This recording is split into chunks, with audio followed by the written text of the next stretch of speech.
Because look what happens here. It says, verse 8, the men who had leprosy reached the edge of the camp and entered one of the tents. They ate and drank and carried away silver, gold, and clothes and went off and hid them. They returned and entered another tent and took some things from it and hid them also. Kids, look at these guys. This is great, because this is what we would do, isn't it? They had gone there thinking, you know, this will be a step up. If they will accept us as prisoners and just give us prison food, oh man, that'll be high on the hog. Well, I can't say that for Jews, can I?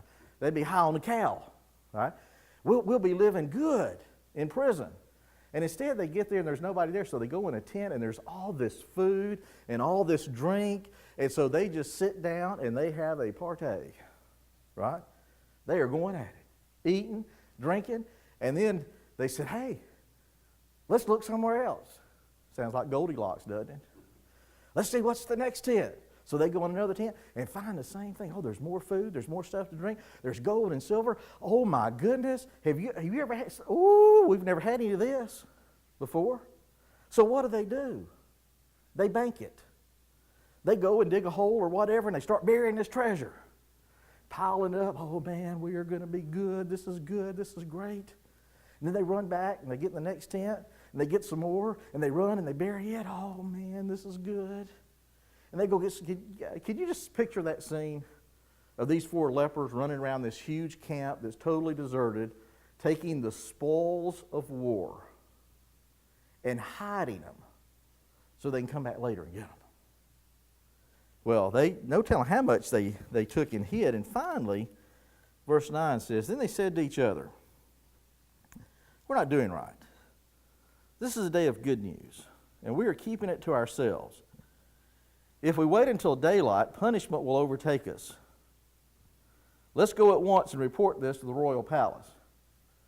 In other words, they're assessing the situation again.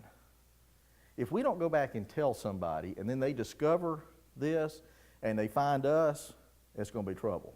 So it'd be better if we just go back and tell them that the camp's empty.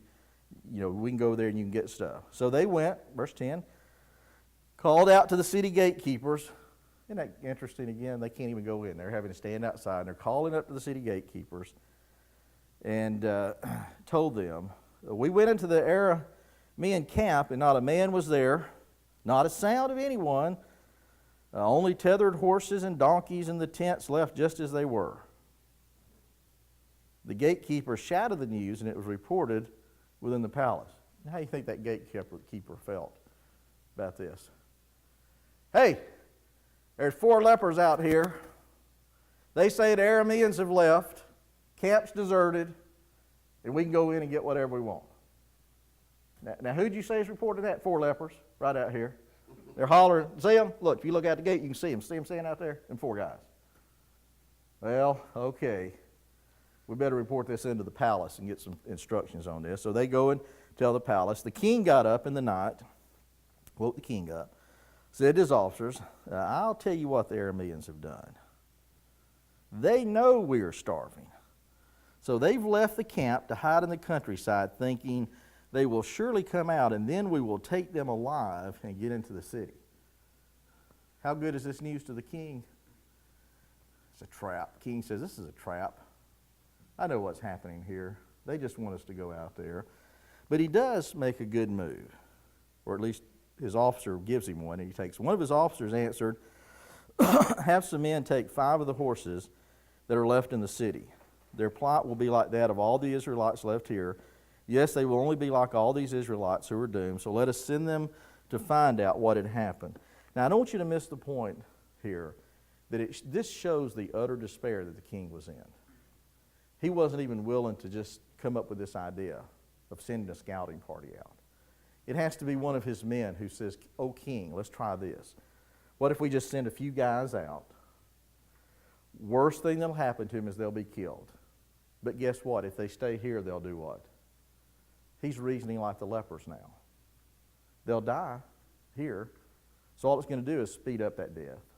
So they get these guys, send them out.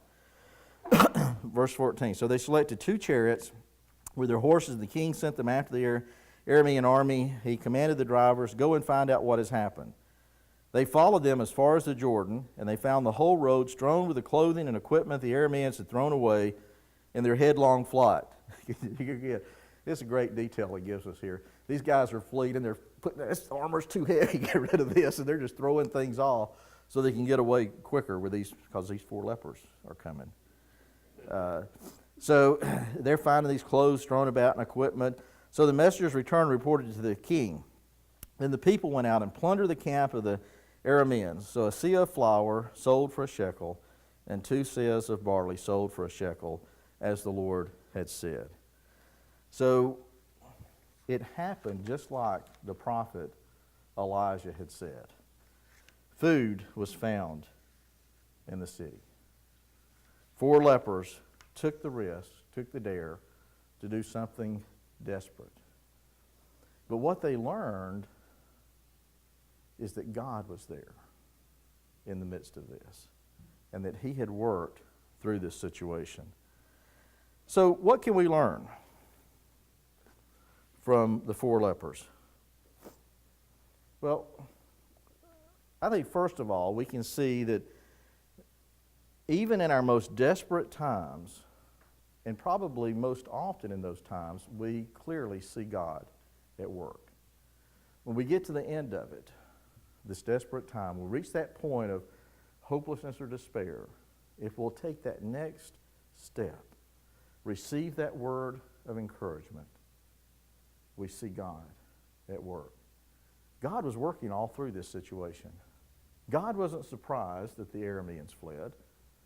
God wasn't surprised that 4 lepers took the risk to go into the camp. God wasn't surprised that the city was replenished with food. God was at work in all of that. And then secondly, we have to learn that we can't let desperate situations immobilize us. And that is so easy to do. It is so easy to get in a situation where, again, be it relational issues or financial issues, health issues, no matter what it is that we're experiencing, we have a tendency to just get immobilized, paralyzed, unable to move in those situations. And it's important that we keep going, that we sit there and assess the situations. Don't be like the king, be like the lepers and move forward. And then the third, and I think an important thing that we can learn from the lepers, is that when God provides for us, we have a responsibility to provide for others. When God blesses us and brings us out of a situation, we have a responsibility to share that good news with others, to share that blessing with others.